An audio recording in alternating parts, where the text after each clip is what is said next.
Next collection అండి, ఒక grand party wear items. So ఈ కలెక్షన్స్, ఈ type of collections heavy demand వస్తుంది.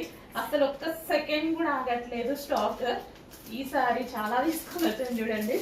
సో చాలా సూపర్ గా ఉంటుంది. వేసుకోగానే మనకు ఒక గ్రాండ్ పార్టీ వేర్ లుక్ వస్తుంది.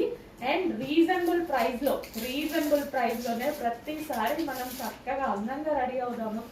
ఓకేనా? సో ఇది వచ్చేసి దుపట్టా ఫుల్ గ్రాండ్ ఉంటుంది. అండ్ టాప్ కూడా ఫుల్ ఆఫ్ జరీ వర్క్ అయితే ఉంది. అండ్ బ్యాక్ సైడ్ కూడా వర్క్ ఉందండి. ఇది మనకి బ్యాక్ సైడ్ కూడా వర్క్ వచ్చేసింది. ఫ్రంట్ అండ్ బ్యాక్ వర్క్ ఉంది. హెవీగా గ్రాండ్ భలే ఉందండి. Pink colour. అండ్ ఇది వచ్చేసి బాటమ్ పార్ట్ కూడా కంప్లీట్ 3 పీస్ సెట్ ఐటమ్. ఇంత గ్రాండ్ ఉంది. వావ్, చాలా బాగుంది. నెక్స్ట్ పీకాక్ బ్లూ ఇంకా బాగా కనిపిస్తుంది. పీకాక్ బ్లూ భలే ఉంది.